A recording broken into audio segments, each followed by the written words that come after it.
where we're at, TNT.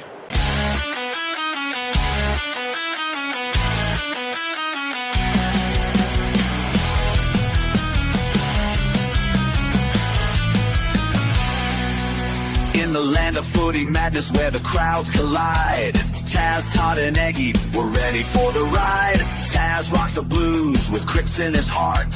Viewers' questions coming now, that's just the start. Goals and speckies in the heat of the game. AFL glory, yeah, it's all the same. TNT Footy, we're living the dream. With Taz, Todd and Egi, we're a winning team.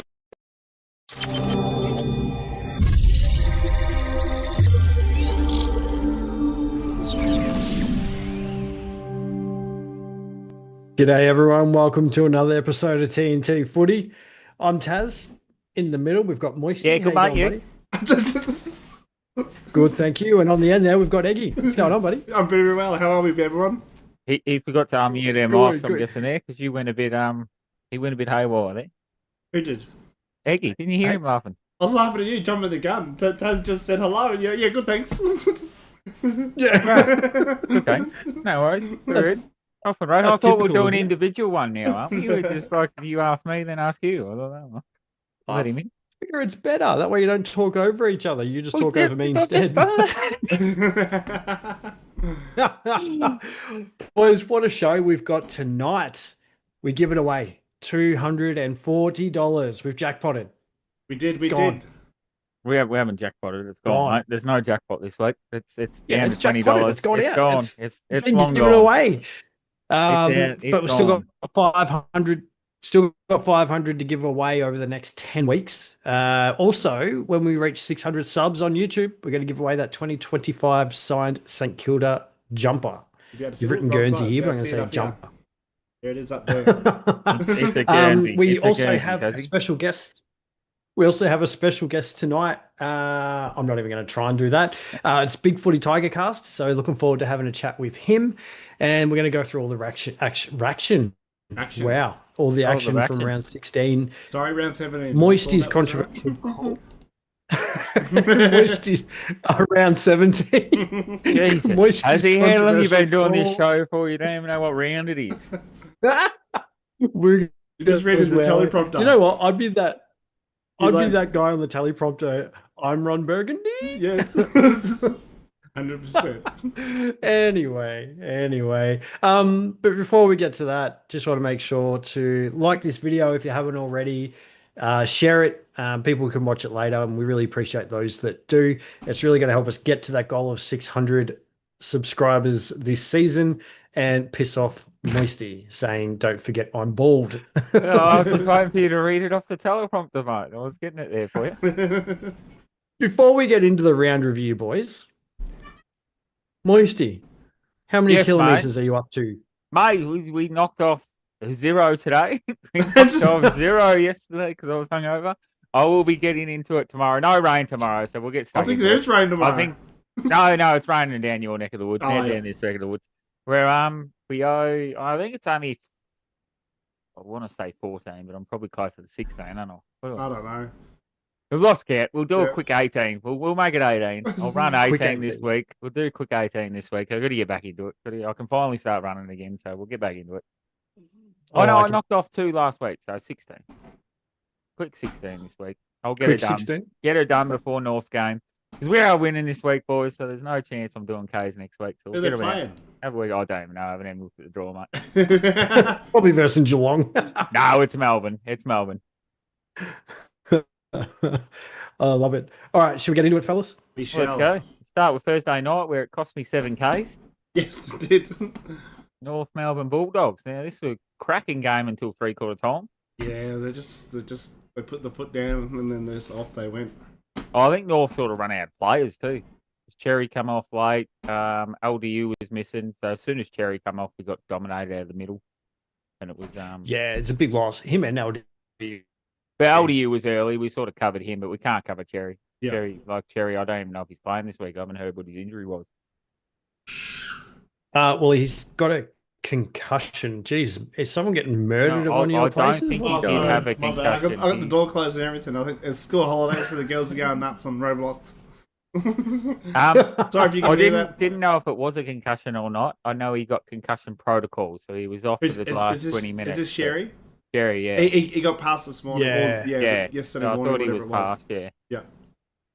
That's good. That means you'll play. Yes. Yeah. That means you'll play. Richards for the Dogs went off with a suspected AC joint. I believe he's a test to play as well. No, he come back on. He played the came rest back of the on, game. yeah, but they were going to get scans to make sure there was no you play damage. the rest of the game, there's no damage, mate. You're good to go. If there was any doubt, he would not have played that last quarter when they were 30 points up. True, very true. It's good to see Big Suv get on the board again with a bag. Ooh. Yeah, early though. Then 4 in the first, and then just pulled up a bit properly in the contest, and then couldn't do anything else. Nothing wrong with that. I was actually really impressed with who's the defender, Dawson for you guys. Yeah, Dawson's been handy. Well, Yeah. been handy in the two, so I've been. I was really impressed with his. Up. We need Loeb dropped and Dawson in. Welcome, I was Brody really and impressed George with his from role chat. on Sam Darcy. Welcome, guys. Welcome. Impressed. If that was Kerno, he played well up until the last. If that was Kerno on Dawson, Kerno would have kicked 10. I don't know. Yeah, 10 behinds maybe. No, for the free kicks, because Darcy got nothing. Got absolutely mauled all night and got nothing. He should have had 10 from free kicks. If it was Kerno, probably 15. Tiger Time's got here. Big test for the Dogs against Crows this week at Marvel. Yes, it Will be is. interesting to see how they fare against a team in the top 8 this week. Yeah, I was thinking the same thing, Tiger Time, because they are flat track bullies at the moment, and I actually see Hugh Tanner posted that a bit higher up in the chat. Is they haven't beaten anyone really of value. Are we being a bit harsh on them? Because the first 6 weeks they had 0 players in the team. Yeah. They took Collingwood all the way. Should have beat Collingwood. They took Geelong all the way. Should have beaten Geelong. They took Brisbane all the way. Should have beaten Brisbane. Like, they should have beaten the top 3 teams. If they had a full side, they probably do beat those top 3 teams. So I think we're all being a bit harsh on them. Yeah. No, I think you're right. I think you're definitely right there. Mate, I think they are the danger team going into finals, though. They are. Personally. Yes, I think so too. I'd be worried about playing them, but I'm just glad they. Well, we'll see how they go on the weekend, but I don't think they can make top 4, so they really have to get two wins back to back on the board in the finals. So. Well, it's funny. Well, they can. There's only like the difference between 9th and 4th is like 1 game. Game and a half. Yeah, it's not much. Brisbane are on 46 points. Yep. Fremantle in 9th are on 40. Everyone else is either on 40 or 44. So they're definitely in with a chance to finish top 4. Third to 9th is 1 game and percent. So, and with their percent being real healthy, like their percentage is above Geelong's at the moment. Yeah. They've only got to pick up 1 win on Geelong and they're top 4. Well, they've got the second highest percentage in the league after Adelaide. Third highest, mate. You're forgetting the mighty Collingwood on top there, mate. Oh, yeah, I was forgetting about that. Sorry. The best team in the comp. Eggie's sitting right there. Do you forget his mob? Because they're a lock on top there, you can't catch him. I don't know. I just ignore the pies, the pie stuff. I see it too much in our chat because of Turtle. All right, we'll move on. Then we got the Friday night. Just quickly, before we move on, fantastic couple of weeks or few weeks from Colby McKercher. Yes. Yes. He's flying along now off the halfback. He's playing the Dacos Sheasel role very well, and looking forward to seeing him get into the midfield. His disposal's elite. It's really good. All right, we'll keep moving on now. Yeah, kick Daniels. What? Leave him there. An absolute demolishing by Collingwood. Was this good by Collingwood, or just this Collingwood playing against Seymour Lions? Like Collingwood playing against Seymour Lions. That's what it looked like. Like they did not rock up. I mean, Seymour could have gone on the park and put on a better performance because they did not want to be there. There's action of Degoni chasing a ball in the goal square and just walked. Yeah, like it wasn't that bad up until half time. That was, it was Well, I suppose it was second quarter was a bit bad. Like they didn't double the score, but a lot of non-efforts though. Yeah, like they could have been a lot closer. They work a bit harder. They just don't want to be there. Missed tackle. So from a Carlton perspective, the amount of missed tackles and the amount of missed kicks and handballs that I saw watching the game My gosh, it was frustrating and it was so poor. That's Yeah. what I said. So Broken poor. tackles were killing them, but I think it was lack of effort more than anything. You would think after the last few weeks that they'd actually come out, be a bit rough with the opposition, especially being a rival club. There was nothing. There's no heart at all. No. And they all just look like, you just look at their faces and it's just like, Collingwood were up and about and they look fantastic, but Carlton just looked defeated as soon as they walked out there. Like, And there was a few controversial Yeah, things yeah, in the absolutely. game, like TDK, the Collingwood supporters singing to him. The Saints. oh, the Saints kid, mate, that Saints was go marching. gold. I've seen that on TikTok the next day or in our chat or wherever I seen it. I laughed for a good 10 minutes. I thought that was gold. We need more of that in our game. Yeah. That was absolutely hilarious. And how do you feel about? I just want to say, Sorry, you go. I just Chase. want to say thank you to Zoe for sending that through because it was quite amusing. Yes, and then also there was Charlie Curnow giving Darcy Moore and Jeremy Howe a high five pre-game. No, this wasn't pre-game. No, Now, no. you're saying pre-game. This was three-quarter time. This You is sure? when they're down It by was. 80 points. He's I'm walking sure- back to the square, high-fiving on the way back to the square. I'm Because pretty I sure put, it was pre-game. I talked in the chat live. I said, is he going to Collingwood? Because he's like high-fiving walking back three-quarter time to the square and he's high-fiving the opposition when they're 80 points down. If it was pre-game, then I think that's fine. If it wasn't, I don't think that's Mate, fine. I can tell you it wasn't pre-game. I was watching it live. Are I've you seen him sure? doing it. Are It was you- not pre-game. It was Are you three-quarter sure time. that they weren't replaying it at three-quarter time when they It was the huddles broke and the live walking vision from them. You know how they show the live vision from him walking back? Yeah. He was going like that, low fiving players on the way back to the square at the three-quarter time. You sure it wasn't replayed at three-quarter time from pre-game? They wouldn't have the pre-game walkout at three-quarter time. Was that like they were just saying? Did you see this at pre-game? So It was live, mate. It was live. Hugh Tanner's got it. It was Def's in game. So Yeah, it was definitely three-quarter time. He was walking back at the start of the fourth quarter and was low fiving. That's why I sent in the chat. I said, is he going to Collingwood? Is he telling us like he's high-fiving his new mates? He's going to be at Collingwood next year. Look at him. I was going to catch us up on chat because there's a lot there. So we've got here North let down by tackling from Michael Craig. Zoe hearing Dawson PTSD for a Saints supporter. Michael, too many half tackles. G'day, Brozo. Welcome, mate. Hopefully you're doing well. Tiger time. The Dogs beat the Giants early on in the season. The Dogs were stiff against the Pies Cats earlier on, which is what you mentioned before as well. Yep. Hugh Tanner, also to be fair, Sydney are a lot better than their ladder position suggests, and they pulled that one out of their game this week will tell a lot. Oh, sorry, pull that one out, and then their game this week will tell a lot. Zoe, oh my God, hi Brody. Yeah, well, he's heading Tigers out my way, fine. Brody, so he's not home. That's why I've just found that out.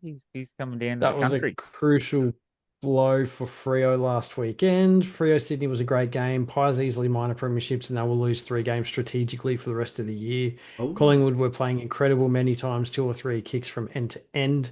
Hugh Tanner, interesting game for the Pies this weekend. Tiger time was a frustrating watch for the Blues fans. I thought they'd bring more against their old rival, but it just didn't look like Yeah.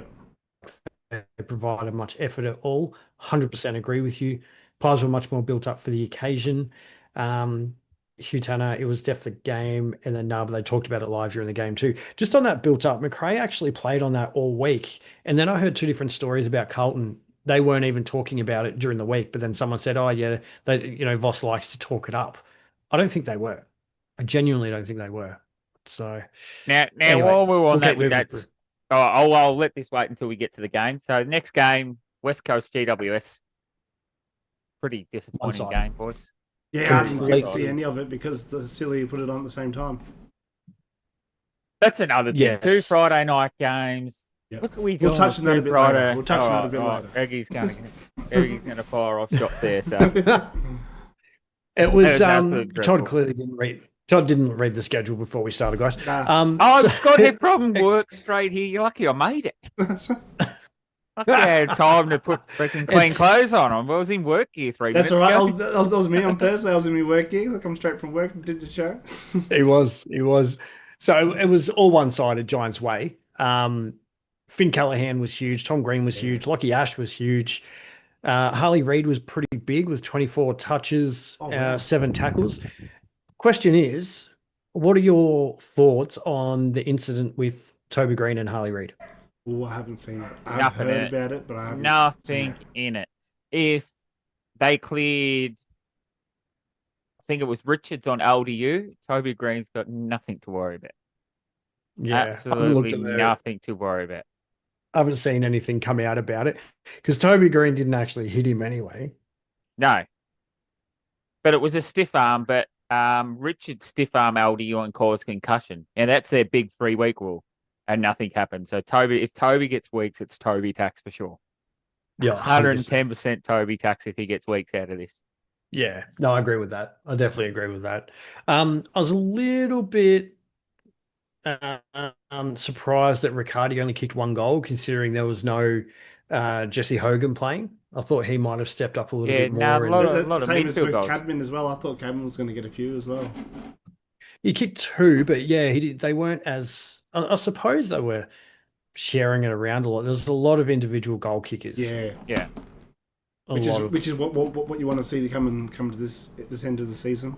Absolutely, it is. Yeah, definitely. Look, Riccardi still laid 6 tackles, but yeah, just Finn Callahan, absolutely massive. 37 touches, 1 goal, 6 clearances. So big game for him. 854 meters gained, and for the Eagles, it was Liam Duggan with 28 touches, 8 marks, 733 meters gained. So Ooh, pretty big games from that them. was a pretty good game. But yeah, you expect it when you dominate by that. That's when your players step up and they seem to get a lot of the ball. But that was a bit of a nothing game. We all knew it was going to be a nothing game. Realistically, it was like a dull round, like the top 9 versus the bottom 9.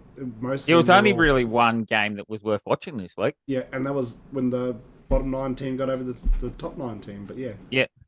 We get on that. I just realised the time. We're going to have to get moving through these because we're not in bye rounds anymore, boys. All right, beautiful. So we're going to Essendon Gold Coast. Yeah, that's another thing. It was good until it was good until about 3/4 time, and then it just kicked off. Yep, 100%. Yeah, Gold absolutely. Coast but yeah, Caddy's been looking good. Kako in spots is starting to pick up his game a little bit better, and yeah, they're looking good. Oh, Merritt back in the middle. Merritt was How good huge. was that? That's where he needs to play. Probably cost him a Brownlow going back for those few weeks, but we'll just leave that there for later in the year. Yeah, but Gold Coast just flexed late and just kicked away. Yeah. Joel Jeffrey off the half-back line looks fantastic as well. He does. So 32 touches for him, a career high. Season's done for Essendon. I think they should just keep blood in their youth. Season was done a long time ago. Matty Rowell was a quiet, future but I think someone tagged him. I can't remember who it was. But no, 17 tackles he had, Matty. Oh yeah, he had top tackles, but yeah, disposals and that. 17 tackles. They were talking about him. He had 11 at half time, and the most per game was 20. They thought he was going to smash it, but he didn't. Buster up, but yeah, just stopped. Absolutely.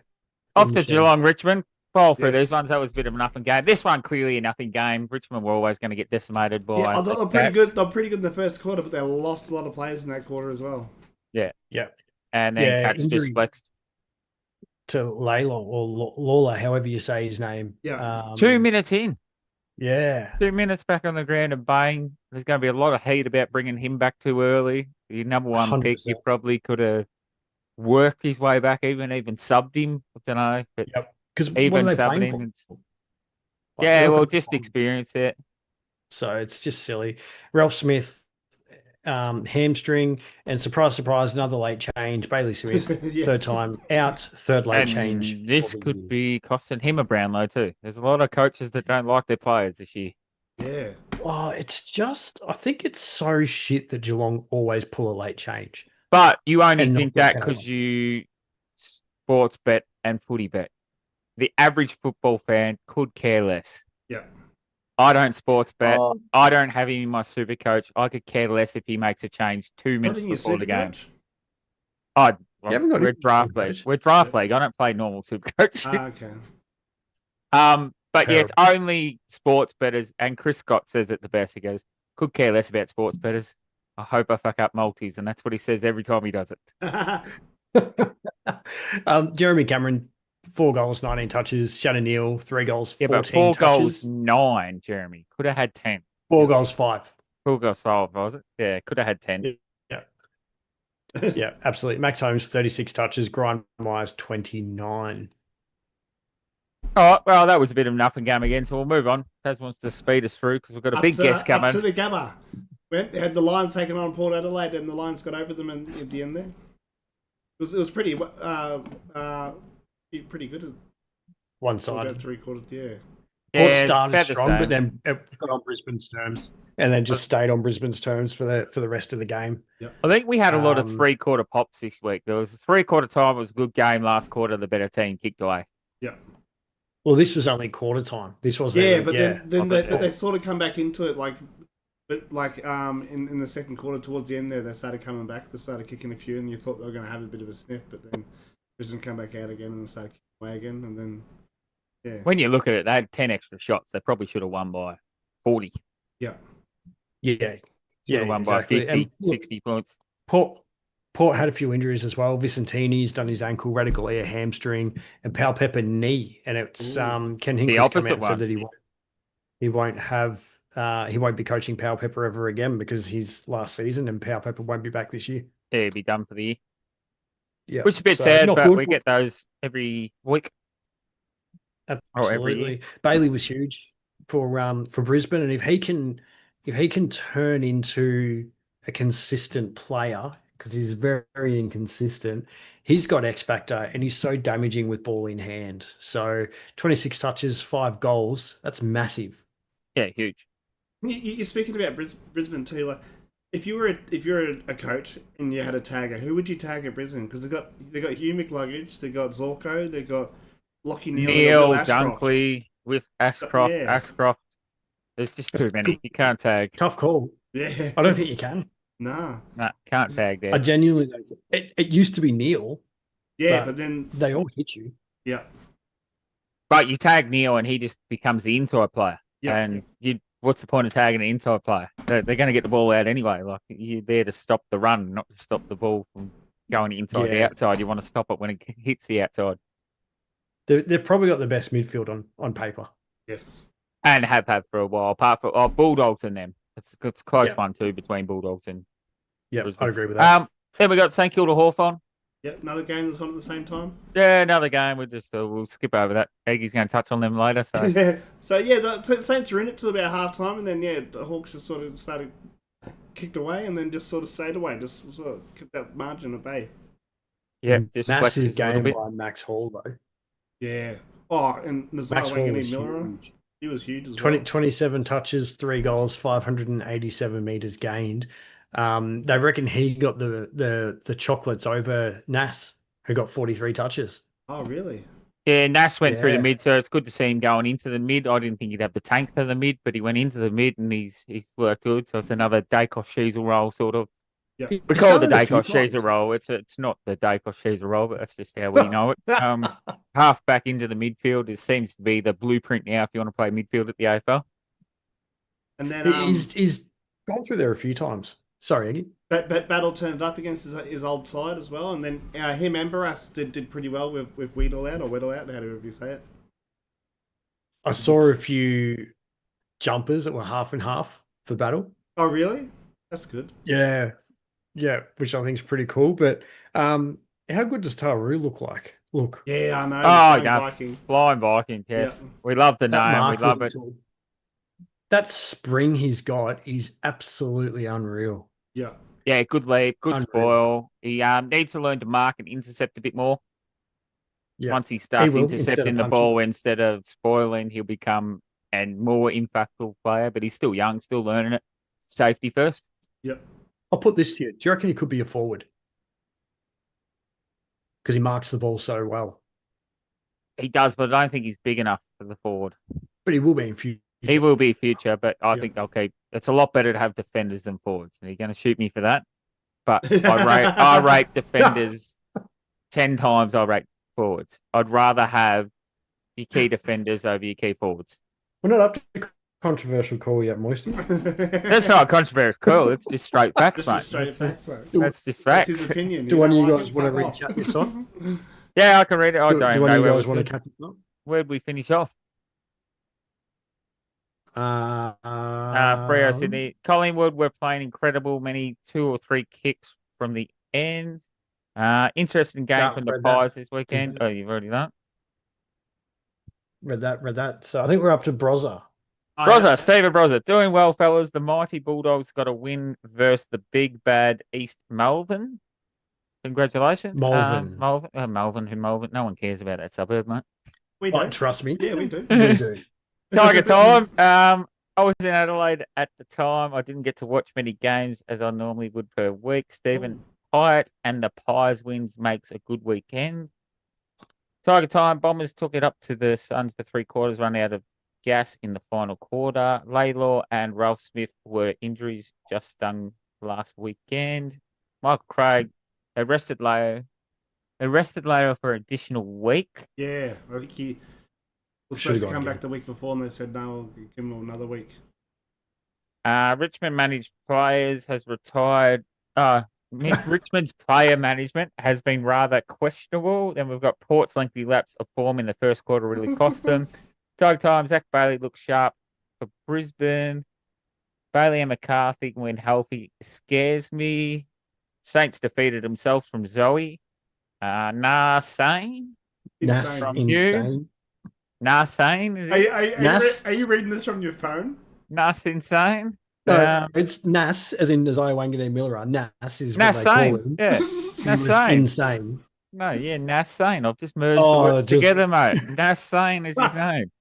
Go a bit creative when you're on a show, Tazzy. Turtle, we've got Meek is a good for 59. Hey, got no word what hey is. Hit outs. Oh, there we go. He's got me. And Marshall turned into DK. Turned off now. TDK's coming. Then we got Zoe will take anyone forward at this point, and Zoe Moisty playing Ross Ball, and then Hugh Tanner, Usain Bolt.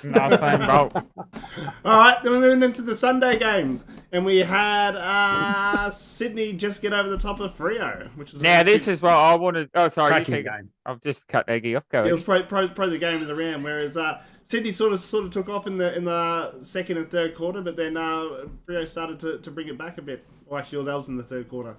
But yeah. Big call this round. All Sydney's got to do. Oh, Taz, you're cut out. I can see your mouth moving. I couldn't hear you. That's because you were talking. Yeah, that's it. Sydney, this is my call for this round. Sydney beat Brisbane or Collingwood. They make finals. Ooh. I think they make finals. They're Fair just enough. Knock one of Sydney or just have to knock one of Brisbane and Collingwood. They win one of those games. They make finals. Oh, interesting call. Huge Even without run home. Papley? Even without Papley, huge run home. They've got an easy run. The only one tough games. I think they've got GWS in Sydney, but and then they've got Brisbane and Collingwood. So if they knock one of Brisbane and Collingwood up, the rest are breeze. Turtle, can anyone but Moisty read chat, please? But it's entertaining. Mate, I'll say this every week, Turtle, but no, these boys are trying to get my reading skills up. Are you reading it from the phone or? No, from the laptop, but I've got to look away from the big screen onto the little screen. I just want to say, how good has Grundy's form been over the last 8 weeks? He's in all Australian calculations from his form. Yes, he has, but so every ruckman's been so. They all slowly started, apart from Cameron, and now they've all exploded. After about round 5 or 6, they've all been. I wouldn't say all. TDK's gone quiet. Marshall hasn't been the main rucks. The top 4 rucks is what I mean by all, not every ruck in the comp. It's clearly not all the rucks in the comp are dominating us, but the top 5 in contention for all Australian are all been pretty good in this last 5 or 6 week patch. Yeah. So also in chat, Craiggie's gone Geelong. Did you meet Geelong? Because Sydney don't have Collingwood again in the home and away. Geelong, that's the one. That's what I meant. Geelong and Brisbane. Yep. They're next to each other on the map. We've got Stephen Brozza in the hand, Grundy behind Gawn and Cameron, and clearly Cherry. I think Cherry's in front of. Oh, I agree. I'm just saying he's in those talks though because he's been so good. Just back on the game. So McLean kicked 3. Jake Lloyd kicked 2 and had 20 disposals. That's not something you see every week. No. Well, it is now that he's on the wing now, though. So he's been attacking a lot more now that Lloyd's playing wing. That is true. Then you had your usual Mills, Goulden, Warner, Heaney, all up there playing really well. So Sydney have got their players back. And this is why I'm saying that, because their top players are starting to play, like we said, mid-season last year when they went on that 8-9 run tear. They're starting to just get going, and if they get into some of that form, I could quite easily see them going unbeaten for the rest of the season and really attacking finals. Well, they need to, because they're three games. They're 3 games out, I think. It's 3 games out the 8. So I've done the predictor last night, and if all teams where they are on the ladder win, Sydney's just got to knock off one of those 3, Geelong, GWS, or Brisbane. They knock one of those 3 off, and I think they knock GWS off, but they knock one of the other 2 off, they make finals. It's going to be a good finish. But I think, they would potentially sneak in. But every other team, like we said last week's out. Below them. Yeah. Sydney's the only one outside of that 9th position that can make it, just on the form we know they can hit. Not that they've hit that form, but on the best football we know they can play, they have a chance at making it. But they'd be the only team I'd be rating outside the 9. Yep. No, that's fair. Last game, Crows and Melbourne. This is actually a cracking game as well. It was a good game. Like the first quarter was pretty slow, and that wasn't much goals scored in that. But then in the second quarter, Melbourne come out firing and kicked 6 goals in the first 10 minutes, and then they were up by 28 points. And then Adelaide clawed it back and got it within 5 points by the end of the term, and then started to kick away in the third and kept that distance. And then just sort of stiff-armed them for the rest of the game. Yeah. It was good. It was really good. Adelaide, I watched that second half. It was good. I've got to say, though, their most damaging player this year has been Cosy Pickett. Pickett, As soon as he signed that contract, you think that it's only for a half. You've seen first half the other week, you're like, oh, he's worth 1.3. Then has 1 touch in the second half. Maybe he's not. But when you finish the game, 24 disposals, multiple goals, like he kicked 2 goals too, that's huge, and got 557 metres gained. So for technically a small forward who's running through the middle. But the other week he had 3 goals and 18 touches to half time, and then had 1 touch in the second half. You're like, he's worth it, and then just doesn't touch the ball for the next. But I think he goes to a rest up forward, whereas sometimes he's starting in the middle, like in the bounce too, and he's getting it out of there, which is pretty good. Yeah. I think it's fantastic. I love the way that they're using him at the moment. Yes. They looked a lot better this week. Melbourne did, defensive wise, and I think Lever having that week in the 2s has sort of knocked a bit of sense into him, because he looked like he was a lot more dedicated. One thing about this game that I did notice, though, was just how brutal it was. Yeah. Very, very physical game from both sides. That's what we want. Good hard football. Last but not least, Rankin kick 5. Jake Melksham has been popping up with a few goals. He's kicked 9 goals in 2 weeks. Oh, really? And just starting to show he's looking for another contract. So it could be another Jake Stringer. Just pop up when we need contract talks and just start kicking some goals and see how we go. Yep. It wouldn't surprise me. There's a lot of those players in the league. But that's it. That's all we've got for the round review, boys. We better start moving on, because we're running out of time rapidly. Yeah, that's right. We are, and we have our guest in the waiting room. So I'm going to admit him now, and then I'll stuff around with the screen, I think, or will it let us do it? Yep, just give me a second. Oh, shoot, hang up. Technical difficulties. There we go. Evening, guys. How you going, mate? Good yourself? Yeah, not too bad. We can hear you now. That's a good sign. Perfect. Does he's learned how to work a computer? Technology, you got to love it. You got to love it. It's great when it works. Look, everyone that doesn't know, this is Big Footy Tigercast. Has his own YouTube channel, and thank you for coming on, mate. Really appreciate it. That's right. No dramas. Thanks for having me on. Not a problem at all. Who wants to kick us off tonight, Egi Todd? Egi can go. All right. So firstly, tell us all about your channel and what content you put out there, and how long have you been active for, and what got you started into it? So it's been running since 2017. So we started about mid-June. So we kind of take credit for the start of the flag run. It was really good timing. It was great timing. It was impeccable timing. It makes years like the last couple, seem a lot tougher, must be said. But essentially how it started was we're part of the Big Footy forums, which I'm sure a lot of people have heard about. And the owners of the site were essentially wanting all of the different clubs to have their own podcast, just a bit of extra content. And the mods put out a post saying who would like to run it. And there was a lot of people saying they'll be a guest and drop in here and there, but no one wanted to put their hand up to host. So I thought I could do an okay job at it. So I put my hand up, and they pretty much gave us all the tools and the logins and stuff like that to be able to get it all done. And I've been sort of doing it ever since. So it started out up until about October last year. We only ever really did one show a week, just the Monday night live show. And then because of the draft haul we had last year, like 8 draft picks is completely unprecedented.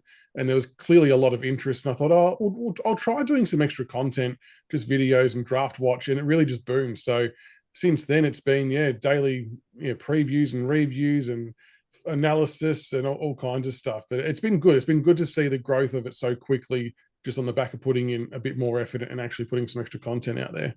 Yeah, I've been keeping an eye on your socials over the past couple of weeks and that. But yeah, every day you get bringing out a video or two. That's really good. Yeah, it's a bit of a grind. And look, the reason why I'm probably going a bit more aggressively at it is because there's not many other Richmond YouTube channels in the space. So probably not at the moment either, which is surprising given the size of the club. You would have thought, but maybe it's just easy not to do it at this time when we're playing like rubbish. It could be a bit more difficult they all to get talk involved when you're winning and flying along. But there'll be about 45, and we see our next flag, whenever that might be. But no, so I thought I'll make the most of it and just pump it out there. And everyone seems to be enjoying the different types of content. And we're trying to get some different people on and do a whole range of different things. But in a lot of ways, with how bad we've been, a lot of people see it as like therapy sessions almost. Because, I feel that. Yeah, with the Carlton ones for Tassie, it's he gets that a bit. And that's why fan pods are so important, because all the club ones are great, but they have to call it pretty straightforward. They can't be too harsh or negative, whereas the fan ones can call it as it is. And the people listening tend to resonate a lot more because the person speaking is often saying what they're all thinking and feeling. So it works out quite okay in some ways. Well, I've seen some of yours, your fan streams, and then I think was it Blue Abroad? He's got one as well that does one for Carlton too. But I find them fascinating how they get all the fans and they get their honest opinion on it. Yeah, so Terry's really good. So I actually met Terry doing a photo shoot at the MCG for the Age, and he actually gave me the idea to do the fan cam type stuff. It's really interesting though, because it's such a big difference what he does to what I do, because obviously Carlton, there's a level of expectation that they were going to be playing finals and whatnot. So there's a lot more emotion attached to what he does, and it's a lot more engaging viewing wise. Like I even watch it as well. There's a lot of neutrals that would watch it because they know what it's going to look like. Whereas for our one, there seems to be a reasonable understanding of where we're at as a football club. So no one's overly emotive or upset about results. It's more just sort of talking through it, trying to pick out the positives. So I kind of feel like our fan cams haven't really hit anywhere near the heights of what it could be. Not that you want to be doing stuff when you're losing when you should be winning, but I think that will change as we get better and there's more expectation on winning games. And you start dropping ones you shouldn't, and then they get a bit followed up, and that's when the Carlton ones, we've seen that all year. He's getting like 20,000 views easily with a lot of that. And because of his fan cams, that's actually what the club took notice of, and that's how he got the interview with the president, I believe. So clubs are starting to take a bit more notice of the club pods, which is good. Absolutely. And I feel like the club's doing that. They get a little bit more of an appreciation for what fans actually think and feel as well. Yeah, definitely. It's just another avenue. I think with all the other creators I've spoken to, some have got their foot in the door very mildly, but clubs tend to keep creators at arm's length because they can be, I don't want to say rogue's probably not the right word, but we can say what we think and there's no real repercussions. So I'm actually in the middle of trying to organise a catch up with Richmond to try and work out some type of relationship. Like, we all know that the clubs know who we all are. They watch all the stuff we do, and it's just how can they'd have social media teams watching it as well, so 100%. They can clip the good ones they want to rerun with as well. And yeah, exactly. And hopefully we can organise a meeting to go catch up with them. I figured that by now, if they weren't happy with what we were doing, we might have already heard, hey, thanks, but no thanks. But no, it seems to be progressing well to organise something. Because in my mind, like the big end goal is to be able to get like a current player or a coach or something on for a chat. We've had heaps of luck with past players because that's not that difficult. But the red tape to go through, like, they're managed so harshly, which is, I understand, like I get it. And they say one wrong thing and it affects them for Yeah, like years and years, and can affect the club negatively too. So they've all sort of got to be screened as they go on these shows, sort of thing. yeah, Well, the exactly. PR training they get is intense now. Yeah, Yeah. which it has to be. And one of the ideas I pitched to the club as part of my sort of introduction email is that they made a post about the AFL 26 video game. They kind of did a mock up of their version of the cover.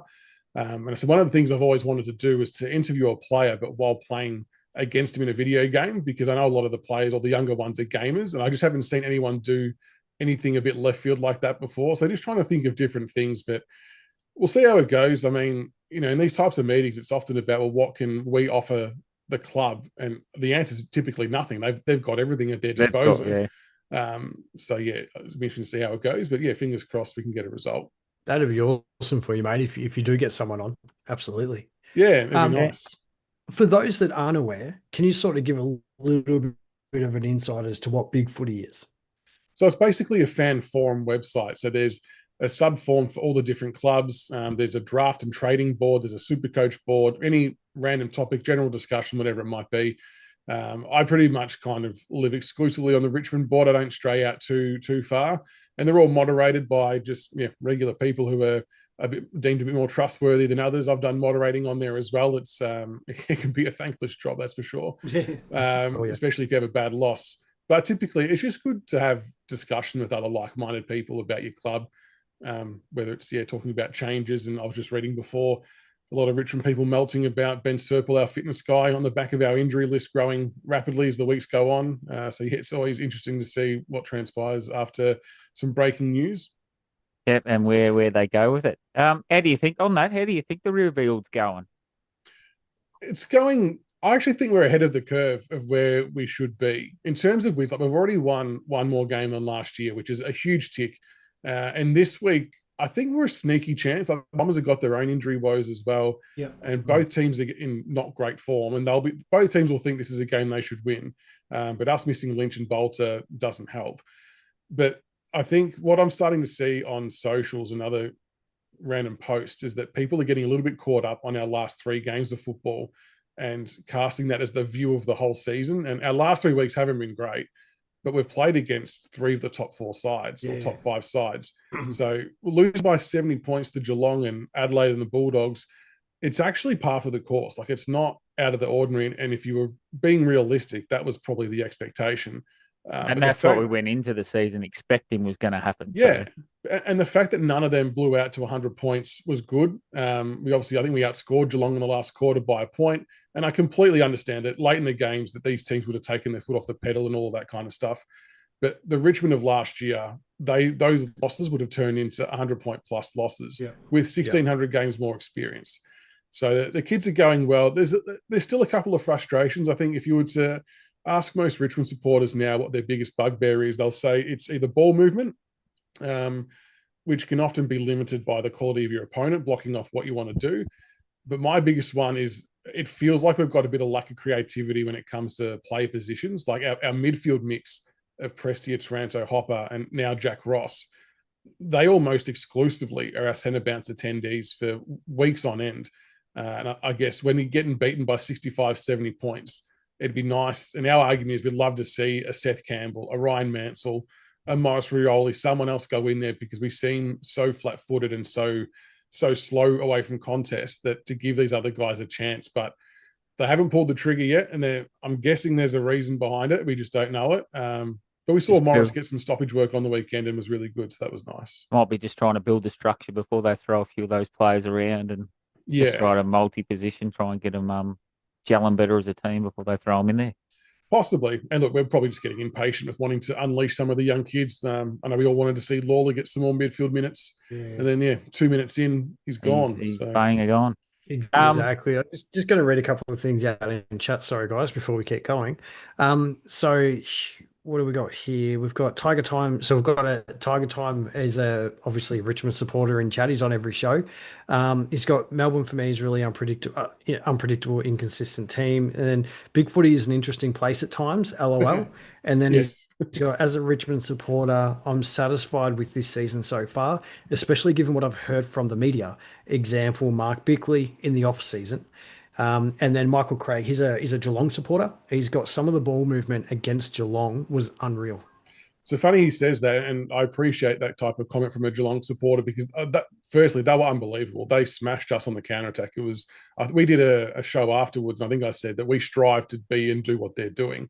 But actually, I've done an analysis video coming out, I think tomorrow, of 3 bits of play that we had. Granted, they were mainly in the first quarter when we were a bit more competitive, and we springboarded from almost the defensive goal square to full forward. We botched the shot on goal, but the speed in which we moved the ball was really pleasing, and it caught the Geelong.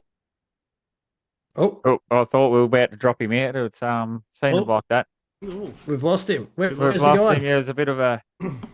We'll try and get him back, but I'll just catch on chat. We've got Richmond defence has been the strongest part of the season, with the midfield has been our major weak part, which we were just discussing before. We wanted to see a few moves in there.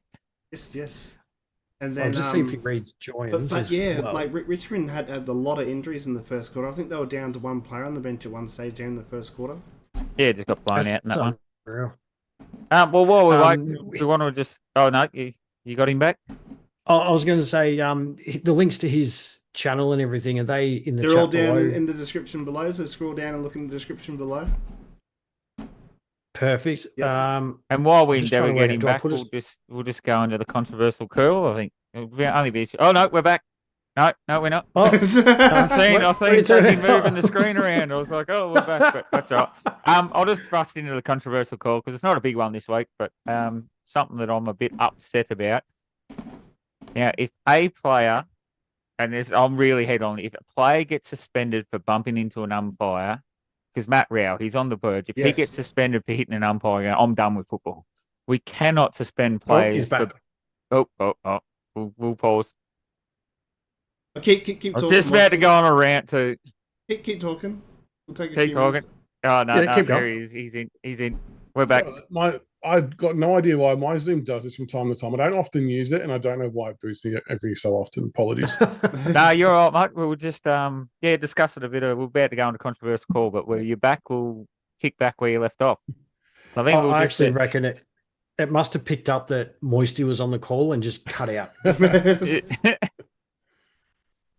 Just got me. All right, so we've got what player are you most excited about the club's future? Who's your favourite up and coming player? At the moment, it's all about Taj Hodden. I'm not sure if anyone's been able to catch our VFL games. I posted a highlight reel today as well, but he could quite possibly be the best of the draft crop from 2024. He was touted as a top 2 or 3 pick at one stage. I think Scott Pendlebury coached him at Hailbury, said that if it wasn't for his knee, that he would have gone number 1. Even Sam Lawler reckons that Hodden would have gone number 1 had he played the whole year. Oh, wow. So he's played 3 VFL games so far, and I think he had 25 and 1 goal yesterday and a few marks. Similar the week before against the Bull Ants, but everyone was a bit skeptical because they're not the greatest of opponent. And then his first game against the Bulldogs, he played about a half and had 15, 16 touches. For me, it's his footy IQ. Like, we were obviously very lucky enough to have a Shane Edwards in our side who possessed very, very high footy IQ. And we feel like that Hotton's a bit of a blend between Shane Edwards and a Shea Bolton from a skill level. He just knows when to run, where to run. And I'll strongly be assuming that he'll be debuting this week against Essendon. I'll be gobsmacked if they put him another week in the VFL. If you guys here, it's going to be a great game, Essendon and Richmond this weekend. It's like the Battle of the Youths because you've both got a lot of young blood coming through the list at the moment. Essendon predominantly from injuries, but you guys, because you're in your rebuild phase, I'm actually looking forward to it. I think it's going to be a good game. Yeah, it should be good. I mean, I've read a few Essendon comments on different forums, and they're not so much looking forward to it. I think some of them are a bit iffy about it. But again, it's going to be a game that both teams think they can win. And I know you hear the old line that teams go into every game thinking they can win, but I just always think on some type of subconscious level, the last 3 weeks that a lot of our guys would have thought we're probably not a chance here. And in the moment we miss a few, they score a few, that's when the spirit breaks and the game opens up. So I'm kind of hoping, and I know this will sound cliche, but I'm hoping this week that we treat it like a final or a grand final. Like, it's got to be all in to try and get another win on the board, to try and get some reward for effort over the course of the year. 100%, mate. And Free Nicks has also got here 8 tackles too. And Times ago, I actually thought the Tigers did well to not let the margin get completely out of control. So Definitely. Yeah, some good comments there, guys. Also, we have already mentioned it before, but the links through to Big Footy Tigercast YouTube are below, and his socials. Make sure you follow him and check him out. Just got a couple more questions for you before you head off, mate. And these are your predictions for the rest of the year. Yeah. So I'll start with, who do you predict will win the Brownlow? Jordan, I really like Jordan Dawson at the moment. I've said this for a couple of years now, but I feel like he's the best last quarter player in the competition. Just every time there's a game on the line for the Crows, his ability to go back, forward, or midfield, he tends to have an impact on the contest no matter where he goes. Big time player, strong mark, good kick of the ball, and they're winning games, more importantly, in terms of capturing votes. He's a solid player too. Yeah, he's just built. Yeah. He's a tough matchup. He was one that I was really worried about when we played him, and he's just so good on all parts of the ground. We can nearly skip over the next one. It's Coleman medal, but we can all just about wrap it up to Jezza Cameron. I don't think anyone's catching him. I mean, and he's still got to play us again in the last round, so that could be another 5 or 10 goals potentially. He's a gun player, isn't he, Jeremy Cameron? He is. It could be 10 clear going into the last and playing Richmond. Yeah. Yep.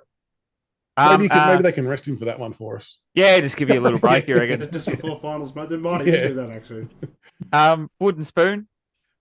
I was having a look at this. It's going to be tight.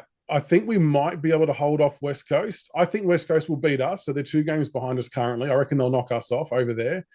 And then the only other game I can see them winning is the last game of the season against Sydney, because that's at home as well. It all comes down, if we can somehow pinch a win against Essendon or North Melbourne, then maybe we flip the odds back in our favour. But it could literally come down to percentage of the last game of the season. But hopefully we can hold. I hope so too. He's gone again. He's gone again. Well, hopefully he's in chat and he can tell us who his premiership prediction will be. And thanks again for coming on. We'll thank him now. First, we only had one question left, so we might not see him on again. If he comes back in, we'll get him in. Collingwood, you reckon? I'll be North Melbourne, I think he had lined up. We'll just ask him real quick. He's just joined back in. Join back in. Here we go. Here we go. Gee. We've got one last question for you. Just hates it, doesn't it? My computer soon. But hopefully we can hold off West Coast in short. Well, I think Sydney will be a chance to play finals, so I don't think West Coast will get them in the last round. That's where it comes down to, doesn't it? Like, if they're out of the race and they check out, then it might be more difficult. If they're needing to win to play finals, then hopefully they can get the job done. And just the flag just before you go. It's kind of hard to look past Collingwood, isn't it? I mean, they're doing some serious damage to the teams while they're missing some players as well. The only question is, are they peaking too early? But history probably suggests they're not. They are looking unbelievably good. Brisbane, they'll be up and about too, but at the moment, it's hard to go past Collingwood. It is at the moment, definitely, mate. Yeah. Look, thank you so much for putting time aside to jump on with us. We've loved having you on. Loved the insight into the Tigers side of things, and also to hear a bit more about your channel and where you came from. So good luck with it. As we mentioned before, anyone in chat, please subscribe. It's great content. I watch a lot of it myself when I get the time. But thanks heaps, mate. No, I appreciate it. Apologies about the Zoom connection. No, you're right, mate. We don't have the best connections around here. We bugger up all the time. So it's part of the show. That's not a connection issue, though. That's just us being idiots. Thanks, guys. Thanks, mate. Thank you. Thanks, Tigercast. All right. And we're back. We're back into the show. We'll go back to we're going straight back into the call because I was on the rant. I was ready to go. Yeah, I'm ready to go. Now when Tigercast leave. Technical issue. All right, so we're back in controversial. This umpire bump suspension rule, I think it's absolutely ridiculous. If Matt Rao gets rubbed out for hitting an umpire next, I'm nearly done with football. It's an absolute joke. They scuffle, they bump. Hang on. Nearly done with football? No, I will be. If one player gets suspended for hitting an umpire in that centre bounce for too many umpires, it is done. The game is dead. It's an absolutely joke. You got 4 umpires on the field. We need to start a new counter. New counter. How many times I'm done? But you boys cannot say you're happy with this. It's a tough contest. We know where the umpire's going and they try to get out the way the best they can, but they're shoving each other, get pushed in. He would nearly have it happen to him again on the weekend. I think it's a joke. I reckon this rule's ridiculous. Well, I've even seen players using the umpire as a I don't remember what it's called now. You know, when you As a shield. as a shield, but like what's the other word? Is it in footy when you're putting the block on? What's that called? As shepherd. That's shepherd. That's it. But that's what we'll start seeing now. You'll see. No, I'll just use this. But say the Bont. The Bont's got a hard tag. All he's got to do is run behind the umpire. Got to stop. I can't chase him because if I bump the umpire on the way back forward, I'm suspended. I think it's a ridiculous rule. I think we have too many umpires on the field getting in the way of the play, and I don't like it. That's fair. That's fair. Turtle's got here. Matt Real has been warned and done it 5 times this season. Keeps using the umpires as a screen, which you can do, but you run the risk. If he's suspended, that's on him. Tiger Times got, I remember going on Dan Gorringer's Instagram post today, and if the AFL's idea goes to plan, I may minimise the amount of AFL I watch. AFL has, without a doubt, gone woke. So I haven't seen their post, so I can't comment on it. No, I agree with that. It's just the calls they're coming out with, and I do understand we've got to protect our umpires, but they say, look, I'm going this way, and most players get out of the way or try to get out of the way. Incidents happen. We had one where Caddy was running forward and an umpire's walked straight in front of him while Caddy's looking at the ball. How's Caddy stop that? Yeah. This is Nate Cody. He's running back to the square like this, and an umpire walks in front of him. He can't look at the ball when the umpire in front of him. Like the umpire come 4 steps away looking at the ball also and took him out. Like, what's he supposed to do? I was trying to do it before, but it didn't come up on camera. But Wiedering agrees.